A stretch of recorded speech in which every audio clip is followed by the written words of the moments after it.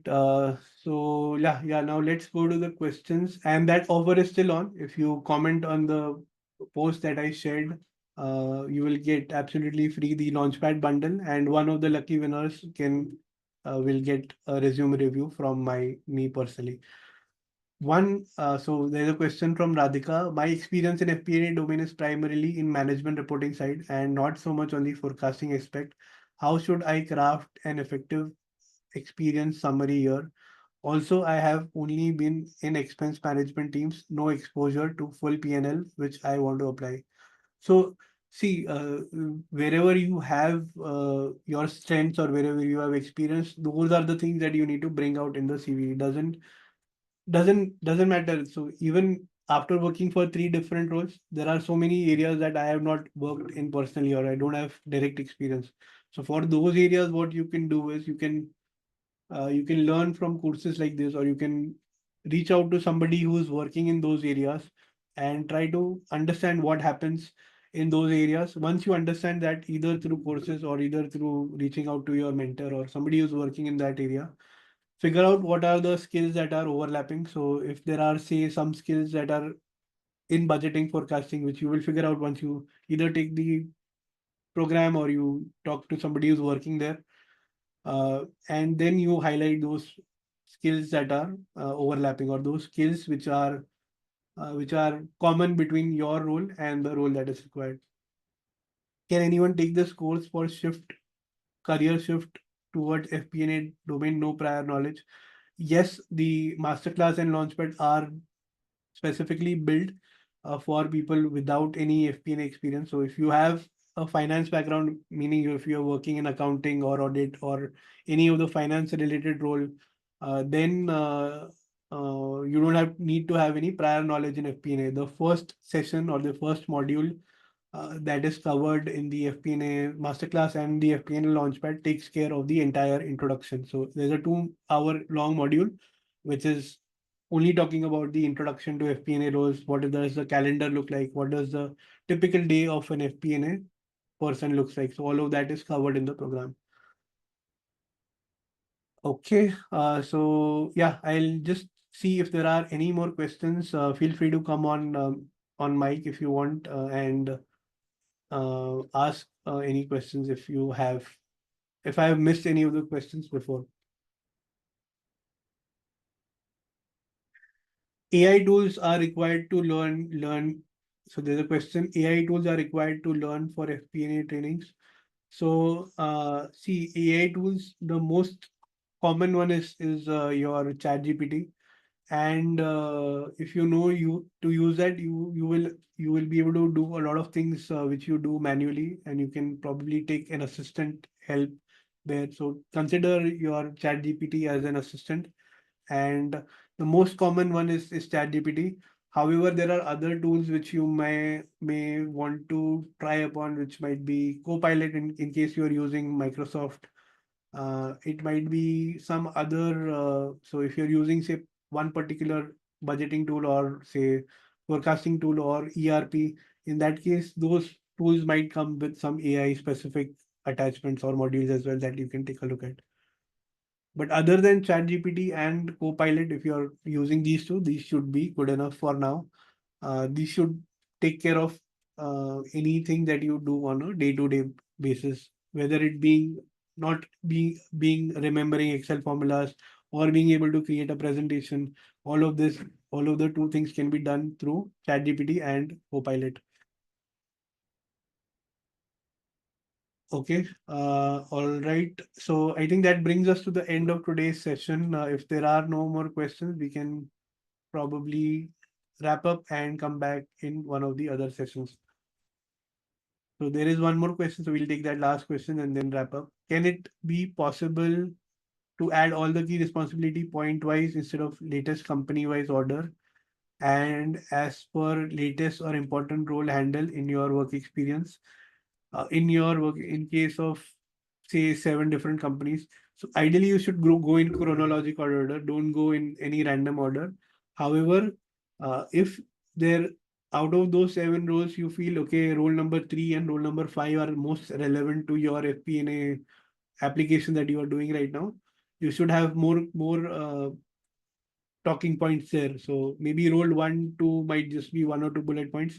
Role 3, which is more of relevant role, which is on which is common to what you're applying for. You talk more there, maybe have 4, 5 bullet points there, and limit the others to maybe 1 or 2 bullet points. But ideally, you don't want to confuse the recruiter by not following the timeline. So I would recommend you don't do it based on the experience. You do it based on the chronological order, based on the timeline, and focus more on the roles which are FP&A specific, and focus less on which are not FP&A specific in this case. Post program, does your program provide placement guarantee or placement assistance? So no program provides placement guarantee. So nobody would be able to provide you a guarantee of placement, that I can say. Placement assistance, what we do is we help you with your resume. We help you with your interviews. Just like we did a resume session today, we do interview sessions where we prepare candidates for appearing for interviews. Uh, we have a lot of case studies which you can practice, which usually comes in the FP&A interviews. Not the exact ones, but you will get a good sense of practicing some case studies that will be very close to what comes in FP&A interviews. So all of that assistance that we can help you while you are appearing for FP&A interviews. We also share any openings that come in our network. So any openings that come in our network, we do share it in our alumni group. Also our alumni, which are more than 500 alumni now across different programs.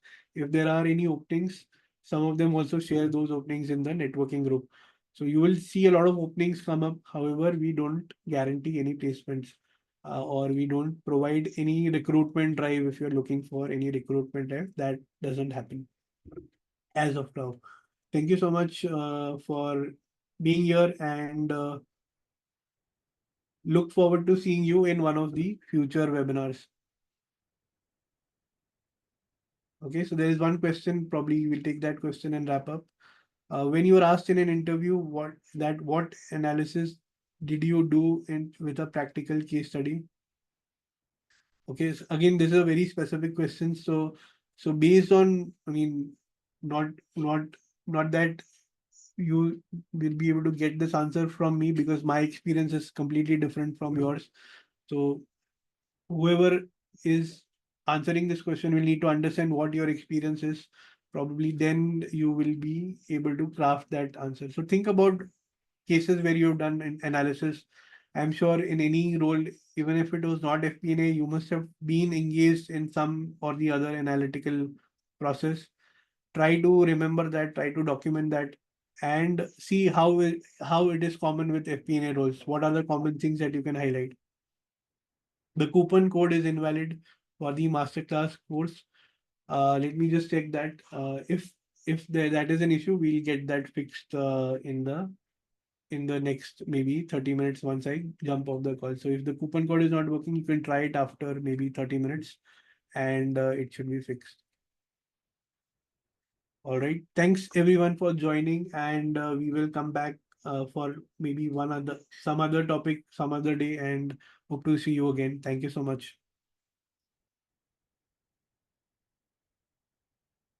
Thanks everyone. Thanks. Bye bye.